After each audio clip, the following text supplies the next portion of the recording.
أعوذ بالله من الشيطان الرجيم. بسم الله الرحمن الرحيم.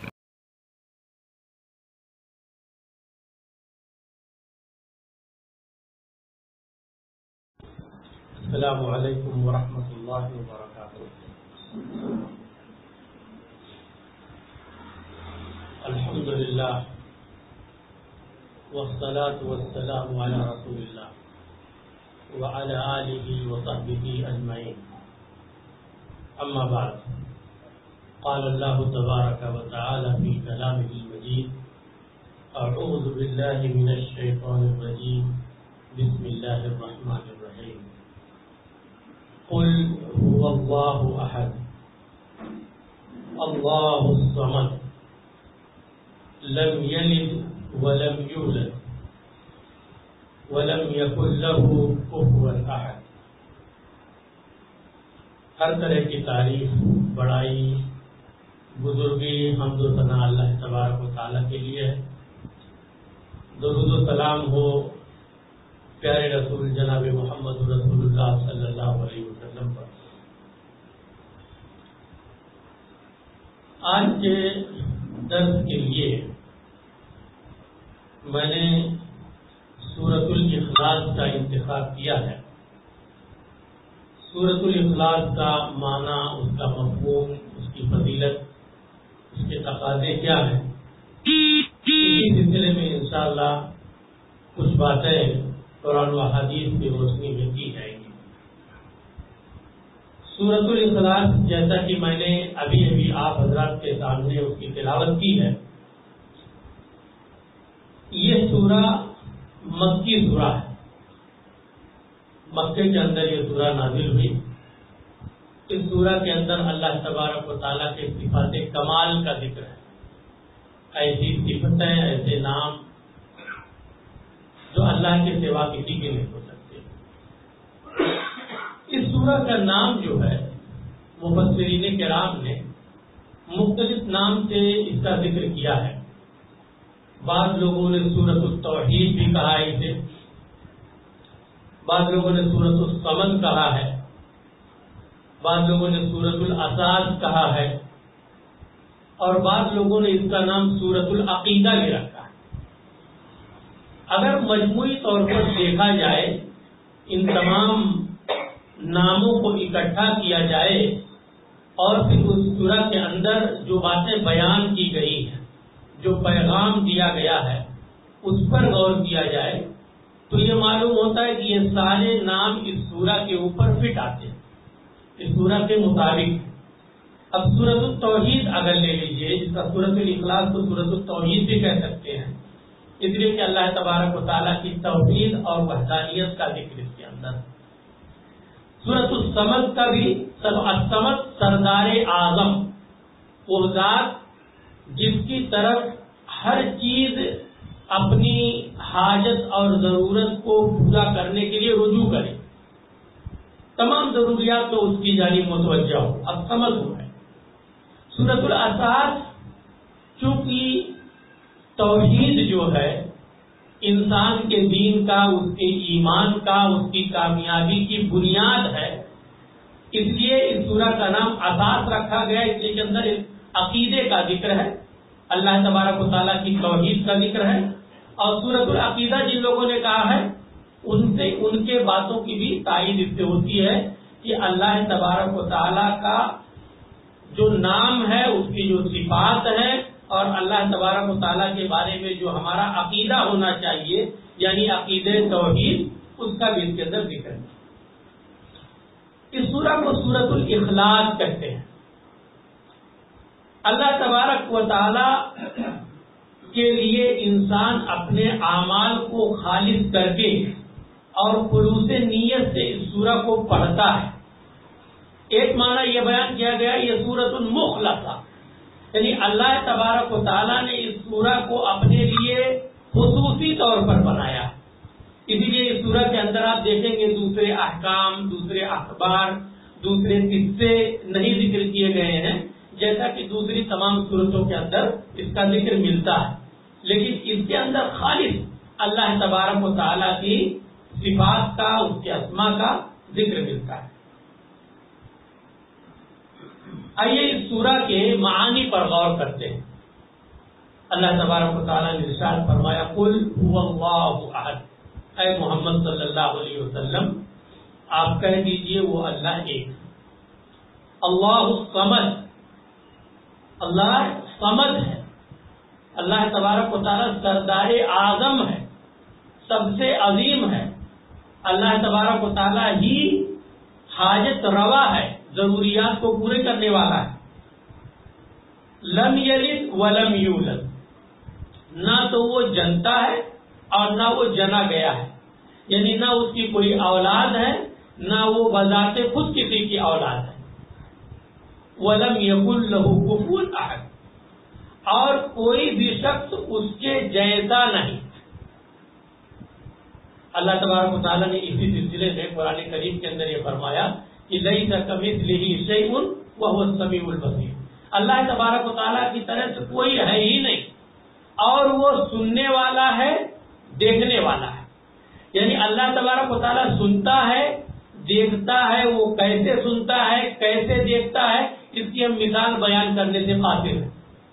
اس لیے کہ انسان اگر کسی چیز کی مشابہت کے بارے میں بحث کرے گا تو وہ اسی چیز کی مشابہت کا ذکر کرے گا جس کا خیال اس کی ذہن میں آئے گا، جس چیز کا وہ تصور کر سکتا ہے. اور انسان کا جو ذہن ہے، اس کی جو عقل ہے، اس کی فکر جو ہے وہ بڑی محدود ہے. تو اپنی محدودیت کے حساب سے وہ انسانوں میں سے یا چیزوں میں سے یا اللہ کی مخلوقات میں سے کسی چیز سے اس کا جوڑ پیدا کرنے کی کوشش کرے گا. اور اللہ تبارک و تعالیٰ کی طرف کوئی چیز ہے ہی نہیں، تو انسان مشابہت کیسے دے سکتا ہے؟ اسی لیے علماء کرام کا یہ متفقہ فیصلہ ہے کہ ہم اللہ تبارک و تعالیٰ کی صفات کا اثبات کرتے ہیں بغیر کسی تحریف کے، بغیر کسی تشبیہ کے. کسی سے مشابہت نہیں، بس اس کی وہ صفات اللہ تبارک و تعالیٰ کی ذات کے لائق اور مناسب ہے، جیسی اس کی ذات ہے، اس کی کن ہے، اور اس کی حقیقت کو ہم نہیں جانتے. اب یہ سورہ جو ہے، یہ سورہ کا پس منظر ہے. یہ نازل جب ہوئی یہ سورہ تو اس کا سبب کیا تھا، کیسے یہ سورہ نازل ہوئی. ضروری نہیں کہ ہر سورہ کے نازل ہونے کے لیے سبب ہی ہو یا ہر آیت کے نزول کا سبب ہو.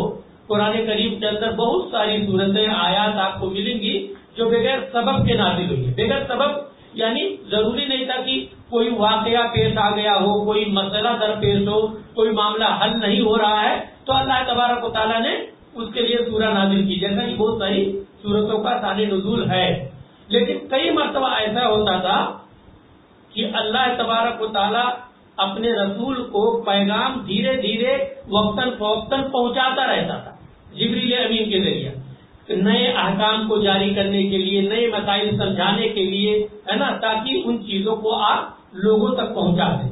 تو بہت ساری صورتیں ہیں جن کا کوئی سبب نہیں تھا، اللہ تبارک و تعالیٰ نے نازل کیا اور لوگوں کو وہ احکام بتائے گئے. بہت ساری صورتیں ہیں جو باقاعدہ سبب کے طور پر نازل ہوئی ہیں. تو ایسے ہی یہ سورہ ہے سورۃ الاخلاص. اس کے سلسلے میں سنن الترمذی کے اندر ایک حدیث آئی ہوئی ہے. اس حدیث کے راوی ابی ابن کعب رضی اللہ عنہ، وہ کہتے ہیں ان المشرکین قالوا یا رسول اللہ انصب لنا ربک.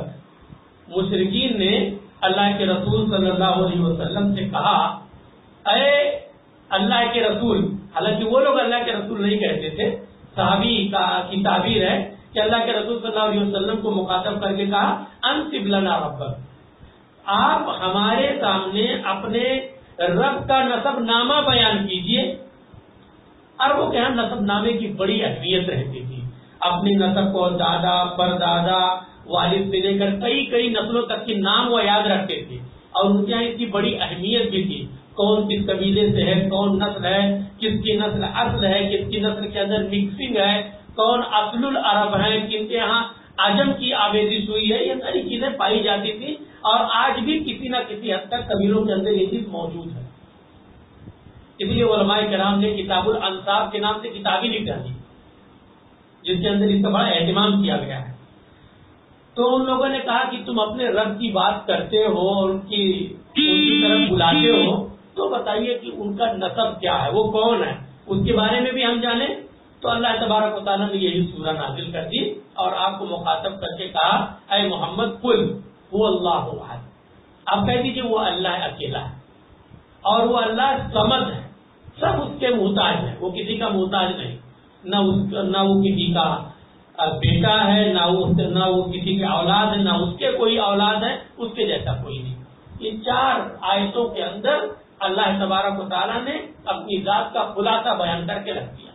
ایک دوسری حدیث کے اندر یہی چیز منسوخ کی گئی ہے کہ یہود کی ایک جماعت آپ صلی اللہ علیہ وسلم کے پاس آئی اور ان لوگوں نے کہا کہ صرف لنا ربک الذی تعبد، اے محمد تم ہمارے سامنے اپنے اس رب کا وصف بیان کرو، اس کی صفت بیان کرو جس کی تم عبادت کرتے ہو۔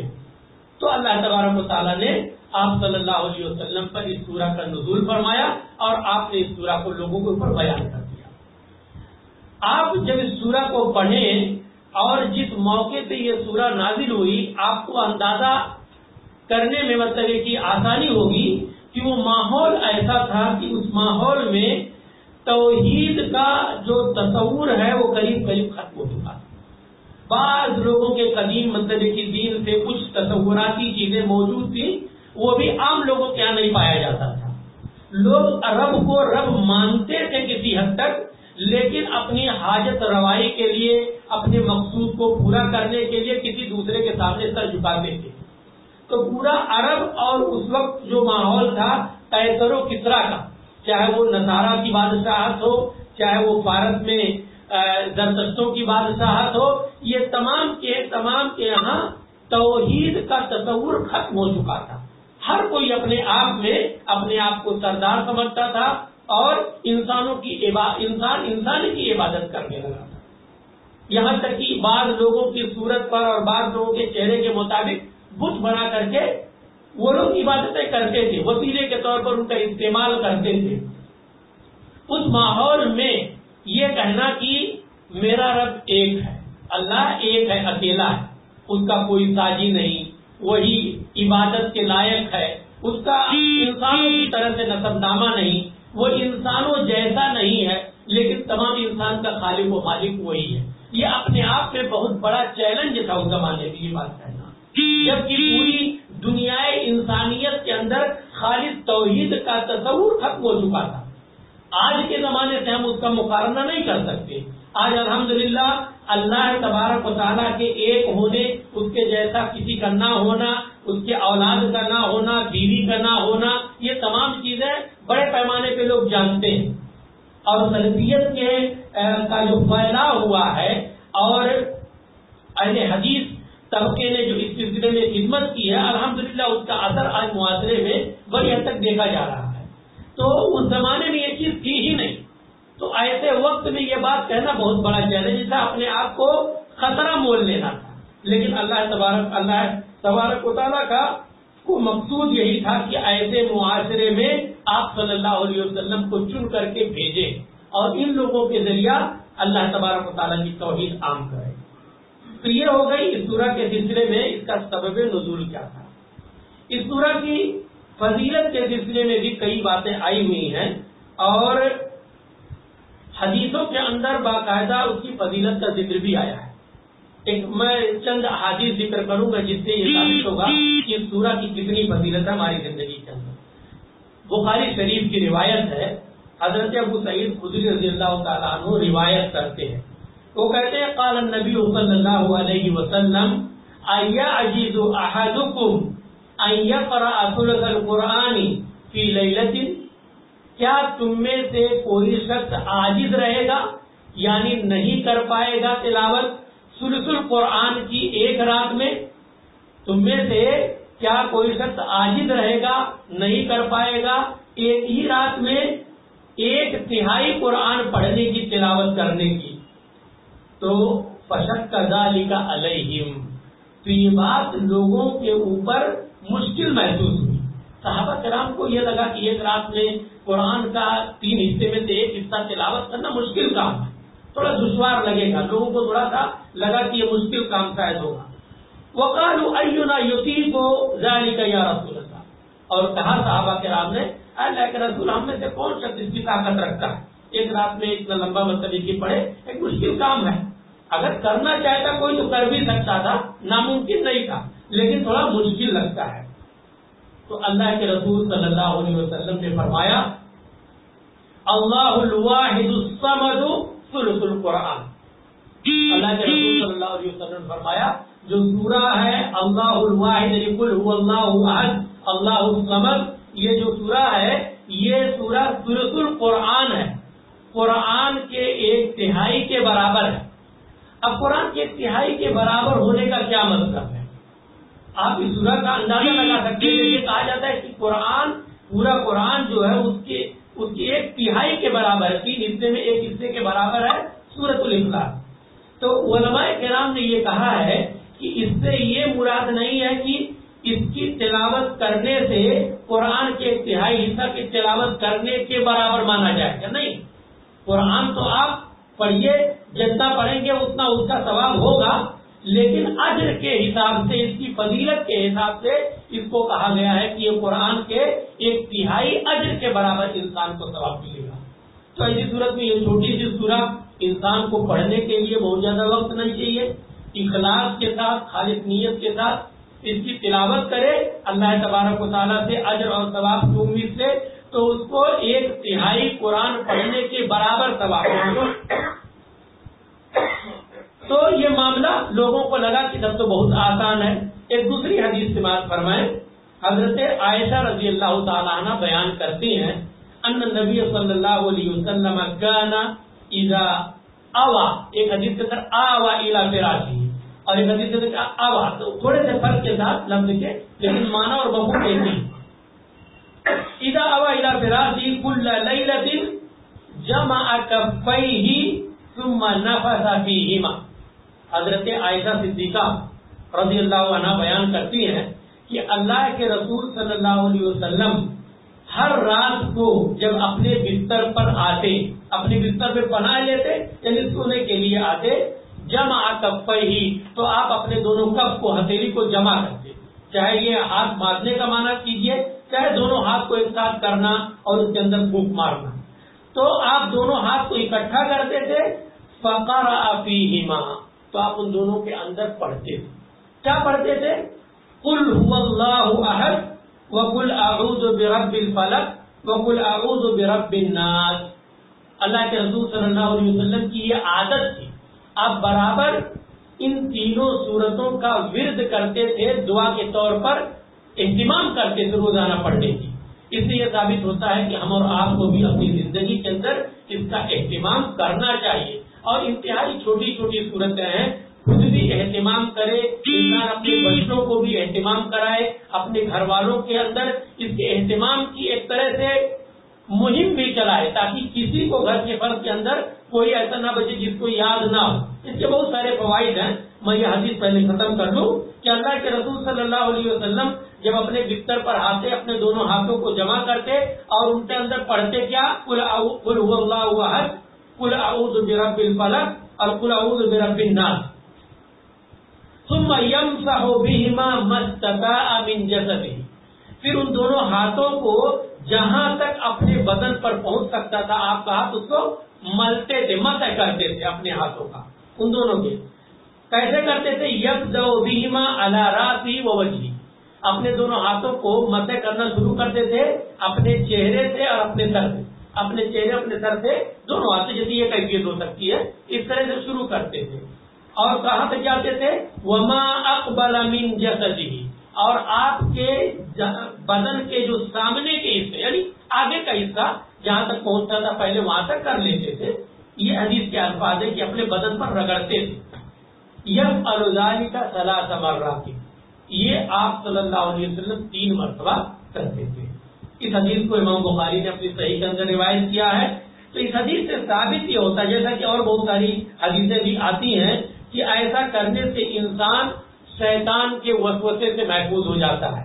اور اسی طرح سے راتوں کو انسان کو جیسے ڈراؤنے خواب آنا یا ڈر کا دل کے اندر ایک وسوسہ جو پیدا ہوتا ہے، اس کا برابر اہتمام کرنے سے انشاءاللہ انسان محفوظ رہتا ہے. اور میں کہتا ہوں اللہ کے رسول صلی اللہ علیہ وسلم اس کا اہتمام کرتے تھے اور شیطان سے محفوظ رہتے تھے. کیوں نہ انسان اپنی زندگی کے اندر اس کا تجربہ کرے. معمولی چیز ہے, اپنے بچوں کی طرح اگر انشاءاللہ اس کا ورد کرتا ہے اور اس کو اپنی زندگی کے اندر برتتا ہے تو انسان شیطانی وسوسے سے, جنوں کے اثر سے وہ محفوظ رہے گا انشاءاللہ اپنی زندگی کے اندر. اس کو اس کی ضرورت نہیں محسوس ہوگی, جیسا کہ بہت سارے لوگوں کو ضرورت محسوس ہوتی ہے. ان کے یہاں جاتے ہیں اور بہت سارا پریشان بھی ہوتے ہیں کہ جن کا اثر ہو گیا, شیطان کا اثر ہو گیا. اور یہ علاج آپ کے لیے اللہ کے رسول صلی اللہ علیہ وسلم بنے بنائے نسخے کے طور پر آپ کو دیا ہے, کیونکہ آپ صلی اللہ علیہ وسلم نے اس کا اہتمام کیا ہے. اس لیے ہم اور آپ اس کا اہتمام کریں تو انشاءاللہ شیطان کے شرور سے محفوظ رہیں گے, اور اس کی بڑی فضیلت بھی ہے. ایک اور حدیث اس سلسلے میں آتی ہے, اس سورہ کی فضیلت کیا ہے. حضرت عائشہ ہی سے روایت ہے, وہ کہتی ہیں ان نبی صلی اللہ علیہ وسلم بعث رجلا علی سریہ, اللہ کے رسول صلی اللہ علیہ وسلم نے ایک آدمی کو, ایک صحابی کو ایک سریہ پر بھیجا. سریہ جو ہے جیسے جنگ کا جب موقع ہوتا تھا تو اس سے پہلے چند صحابہ کرام کی مطلب ایک ٹولی ہوتی تھی جن کو بھیج دیتے تھے گشت کرنے کے لیے. دیکھو ٹہلو کہیں دشمن کا مطلب کہ سراغ نہ ہو یا دشمن ہمارے اوپر حملہ نہ کرنا چاہتے تھے, تو اس طرح سے صحابہ کرام کی ٹیم آپ بھیجا کرتے تھے گشت کے لیے. تو ایک صحابی کو آپ نے ایک سریہ میں بھیجا. وَكَانَ يَقْرَأُ لِأَصْحَابِهِ فِي صَلَاتِهِمْ, اور وہ اپنے ساتھیوں کے لیے اپنی نماز میں پڑھتے تھے, یعنی ان کو نماز پڑھاتے تھے اور اپنی نماز میں پڑھتے تھے. کیا کرتے تھے؟ یہی سورہ قُلْ هُوَ اللَّهُ أَحَدٌ کرے فَيَخْتِمُ بِقُلْ هُوَ اللَّهُ أَحَدٌ. تو جب بھی وہ کوئی نماز پڑھاتے اور نماز ختم کرتے تو قُلْ هُوَ اللَّهُ أَحَدٌ اس کے اندر ضرور پڑھتے تھے. قُلْ هُوَ اللَّهُ أَحَدٌ کے ساتھ وہ نماز ختم کرتے. فَلَمَّا رَجَعُوا, پر جب وہ لوگ لوٹ کر کے آئے اللہ کے رسول صلی اللہ علیہ وسلم کے پاس, ذکروا ذلك للنبی صلی اللہ علیہ وسلم, تو اس بات کا ذکر آپ صلی اللہ علیہ وسلم کے سامنے کیا کہ یہ صاحب نماز ہم کو برابر پڑھاتے ہیں لیکن ہر نماز میں یقول اللہ احد پڑھتے ہیں. آخر اس کی وجہ کیا ہے؟ اللہ کے رسول صلی اللہ علیہ وسلم نے فرمایا سلوہ لأی شیء یصنع ذلک, اس شخص سے پوچھو کہ وہ ایسا کیوں کرتا تھا. تو شخص نے جواب کیا دیا؟ فقال لأنها صفۃ الرحمن, اس لیے کہ یہ سورہ جو ہے یہ اللہ تبارک و تعالیٰ کی رحمان کی صفت بیان کرنے والی ہے.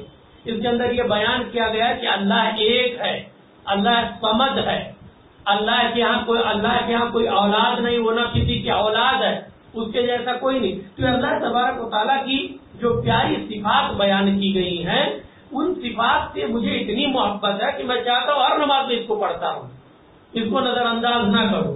تو اللہ کے رسول صلی اللہ علیہ وسلم نے کہا فقال النبی صلی اللہ علیہ وسلم اخبروه ان اللہ یحبہ, اللہ کے رسول صلی اللہ علیہ وسلم نے کہا اس آدمی کو خبر کر دو کہ اللہ تبارک و تعالیٰ اس سے محبت کرتا ہے.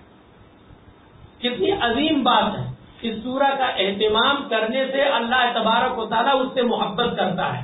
گویا کہ دنیا کے اندر ہی اس انسان کے لیے ایک طرح سے بشارت ہے کہ اللہ تبارک و تعالیٰ اس سے خوش ہے. آپ بھی اپنی نماز کے اندر اہتمام کر سکتے ہیں. کچھ لوگوں کا ایسا بھی رہتا ہے کہ بہت ساری صورتیں نہیں یاد ہے, چھوٹی چھوٹی چلتی صورتیں یاد ہے, تو بالکل انسان اپنی نمازوں کے اندر اس کو دوہرا سکتا ہے, اہتمام کر سکتا ہے. تو اس کی اہمیت کا پتہ ہمیں اس سے چلتا ہے. ایک اور حدیث کو میں ذکر کروں گا جس کے اندر یہ بھی جو ابھی حدیث ہم نے ذکر کی ہے یہ بھی بخاری شریف کی حدیث ہے. اور ایک اور حدیث جس کے اندر حضرت ابی ہریرہ رضی اللہ عنہ روایت کرتے ہیں, وہ کہتے ہیں قال رسول اللہ صلی اللہ علیہ وسلم, ایک لمبی حدیث ہے, اس حدیث کا ٹکڑا یہ انی قلت لکم ساقرأ علیکم ثلث القرآن. اللہ کے رسول صلی اللہ علیہ وسلم نے صحابہ کرام سے کہا کہ ایک کام کرو, تم لوگ اکٹھا ہو جاؤ, جب اکٹھا ہو جاؤ گے تو میں تم لوگوں کو کچھ پڑھ کر کے سناؤں گا. وہ جو لمبا واقعہ ہے وہ پورے واقعے کو میں نہیں ذکر کر کے صرف اس چیز کو ذکر کرتا ہوں. اللہ کے رسول صلی اللہ علیہ وسلم نے کہا انی قلت لکم, میں نے تم سے کہا تھا, کیا کہا تھا؟ ساقرأ علیکم ثلث القرآن, میں تمہارے اوپر یا تمہارے لیے ثلث القرآن پڑھوں گا. ثلث القرآن کیا ہے؟ الا انہا تعدل ثلث القرآن, اور یہ ثلث القرآن جو ہے قرآن کے ثلث کے برابر ہے، تو ثلث القرآن سے مراد سورۃ الاخلاص کو لیا گیا ہے۔ یہ حدیث بھی امام مسلم نے اپنی صحیح کے اندر روایت کیا ہے۔ ان احادیث کو اگر ہم سامنے رکھیں تو ہم کو بہت ساری چیزیں معلوم ہوتی ہیں۔ سب سے پہلی چیز یہ کہ اللہ تبارک و تعالیٰ ایک ہے، اس کے جیسا کوئی نہیں۔ انسان اللہ تبارک و تعالیٰ کا محتاج ہے، اللہ کی بہترین صفات ہے، اللہ تبارک و تعالیٰ سردار اعظم ہے۔ اس سورہ کی جو تلاوت کرتا ہے اس کی تلاوت کرنے سے انسان کو قرآن کے 1/3 تلاوت کرنے کا ثواب مل جاتا ہے۔ اخلاص نیت کے ساتھ تلاوت کرنا، اس سورہ کو جو پڑھتا ہے اپنی نمازوں کے اندر بار بار، تو گویا کہ اللہ تبارک و تعالیٰ اس سے محبت کرتا ہے۔ ہم کسی کو ضمانت نہیں دے سکتے، لیکن حدیث سے جو ثابت ہو رہا ہے اس ثبوت کی روشنی میں ہمیں یہ امید رہنی چاہیے، ایمان رہنا چاہیے کہ اگر میں اس سورہ کا اہتمام کرتا ہوں تو اللہ تبارک و تعالیٰ کی محبت ہمیں حاصل ہوگی انشاءاللہ۔ اسی طرح سے یہ بات ہمیں معلوم ہوئی کہ اس سورہ کا اہتمام جو ہے ہمیں اپنی زندگی کے اندر ہمیشہ کرنا چاہیے۔ خاص طور سے اللہ کے رسول صلی اللہ علیہ وسلم کا جو طریقہ تھا اور جو وسیلہ تھا یہ کہ آپ جب ہر رات کو اپنے بستر پر جاتے تھے تو اس سورہ کا اہتمام کرتے تھے۔ بعض دوسری احادیث کے اندر اور بھی دوسری دعاؤں کا ذکر ہے، جس میں آیت الکرسی کا ذکر آتا ہے، سید الاستغفار کا ذکر آتا ہے۔ اس کا مطلب نہیں کہ صرف یہی دعائیں، لیکن بطور خاص اس کا یہاں پر ذکر کیا گیا ہے کہ انسان سورۃ الاخلاص اور سورۃ الفلق اور سورۃ الناس کا برابر ورد کرے اور اپنے ہاتھ پر پڑھ کر کے پھونک کر پورے جسم پر اس کو مسل لے اور مسح کر لے تو انشاءاللہ وہ شیطان کے کچوکوں سے محفوظ رہے گا۔ اتنی باتوں کے علاوہ ایک جو آخری چیز میں بتانا چاہتا ہوں وہ یہ ہے کہ اللہ کے رسول صلی اللہ علیہ وسلم نے یہ جو سورہ اہل مکہ یا مشرکین مکہ کے سامنے پڑھی تھی، اس کے اندر چند بنیادی باتیں ایسی تھیں جو مشرکین مکہ کے علاوہ یہود کے یہاں اور نصارہ کے یہاں بھی پائی جاتی تھی۔ یہود و نصارہ مثلا یہود کہتے تھے کہ عزیر اللہ کے بیٹے ہیں، نصارہ کہتے تھے عیسیٰ مسیح اللہ کے بیٹے ہیں۔ تو یہ عقیدہ ان کے یہاں پہلے سے چلا آ رہا تھا اور آج بھی نصارہ کے یہاں یہ عقیدہ، یہود سے عقیدہ۔ مشرکین مکہ کہتے تھے ملائکہ فرشتے اللہ تبارک و تعالیٰ کی بیٹیاں ہیں۔ تو اس طرح کی اتہامات وہ کرتے تھے۔ اللہ تبارک و تعالیٰ نے اس سورہ کو نازل کر کے ان تمام اتہام کا بطلان کر دیا کہ اللہ تبارک و تعالیٰ کی ذات یہ ہے۔ تو اسی لیے اس سورہ کے اندر اللہ تبارک و تعالیٰ اپنی ربوبیت میں اکیلا ہے، جس کا ثبوت یہ ہے اللہ تبارک و تعالیٰ نے فرمایا قل من رب السماوات والارض قل اللہ۔ سورۃ الرعد کے اندر اللہ نے فرمایا آپ ان سے پوچھیں رب السماوات والارض کون ہے، آسمان و زمین طرف، یہ کہیں گے کہ اللہ ہے۔ تو اس سورہ سے یہ بھی جان لیں کہ اللہ تبارک و تعالیٰ ہی معبود حقیقی ہے۔ جیسے کہ اس کو رب جانتے ہیں یہ لوگ، یہ جانے کی عبادت بھی اسی کی ہونی چاہیے۔ اور جیسا کہ اس کی تائید میں اللہ تبارک و تعالیٰ نے دوسری جگہ فرمایا اللہ لا الہ الا هو الحی القیوم، اللہ اس کے سوا کوئی معبود نہیں اور وہ ہمیشہ زندہ رہنے والا ہے اور قیوم ہے، قائم رہنے والا ہے، باقی رہنے والا، یہ آسمان و زمین کو قائم رکھنے والا ہے۔ اور ایک تیسری بات جیسا کہ میں نے پہلے بھی ذکر کیا ہے، اللہ تبارک و تعالیٰ کا اپنی صفت کے اندر منفرد ہونا۔ اللہ نے فرمایا لیس کمثلہ شیء وہو السمیع البصیر، اس کے جیسا کوئی نہیں ہے، وہ سننے والا اور جاننے والا ہے۔ اور یہود کے نصارہ کے جو اقوال ہیں، جیسا کہ قرآن کے اندر سے یہود ہی ذکر کرتے تھے کہ عزیر ابن اللہ، عزیر اللہ تبارک و تعالیٰ کے بیٹے ہیں اور مسیح اللہ تبارک و تعالیٰ کے بیٹے ہیں، اور مشرکین کہتے تھے کہ ملائکہ اللہ کی بیٹیاں ہیں۔ ان تمام عقائد کا وہاں پہ بطلان کر دیا گیا۔ تو وہ وقت جو تھا اس وقت میں ان تمام عقائد کی کو باطل قرار دینا بہت ضروری تھا، اس لیے کہ یہ پیغام اس وقت شروع ہو رہا تھا۔ اگر اس وقت اس کو نہ توڑا جاتا تو بعد کے ادوار میں یہ چیز مستمر رہتی اور لوگوں کے لیے حجت بن جاتی۔ حالانکہ وہ چیز آج بھی موجود ہے، وہ یہ مانتے ہیں۔ تو یہ بڑی عظیم سورہ ہے، جو چھوٹی سی سورہ ہے، اپنے اندر بڑی معنویت رکھتی ہے. اس کا معنی مفہوم ہم نے سمجھا، اور اس کا تقاضا یہ ہے کہ ہم اپنی زندگی کے اندر اس کو خوب برتیں، اس کی تلاوت کریں تاکہ ہمیں ثلث القرآن کا ثواب ملے، اس کی تلاوت اپنی نمازوں کے اندر کریں تاکہ اللہ کی محبت حاصل ہو، اور اس کا ورد ہم کریں بطور اذکار کے سونے کے وقت، تاکہ ہم شیطان کے وسوسوں سے اور اس کے کٹوکوں سے محفوظ رہیں. اور اس کے اندر اور بھی بہت ساری عقیدے کی باتیں ہیں، میں ان تفصیل میں نہ جاتے ہوئے محض اتنی باتوں پر اپنی بات کو ختم کرتا ہوں. اللہ تبارک و تعالیٰ سے دعا کرتے ہوئے کہ ہم تمام لوگوں کو اس سورہ کو صحیح طور پر سمجھنے، اس کے معانی مفہوم کو جاننے اور اس کے تقاضوں پر عمل کرنے کی توفیق عطا فرمائے، اور ہمیں ہمیشہ صحیح عقیدے کا حامل بنا کر اس دنیا کے اندر زندگی گزارنے کی توفیق دے. آمین. تقبل یا رب العالمین. وآخر دعوانا ان الحمد للہ رب العالمین.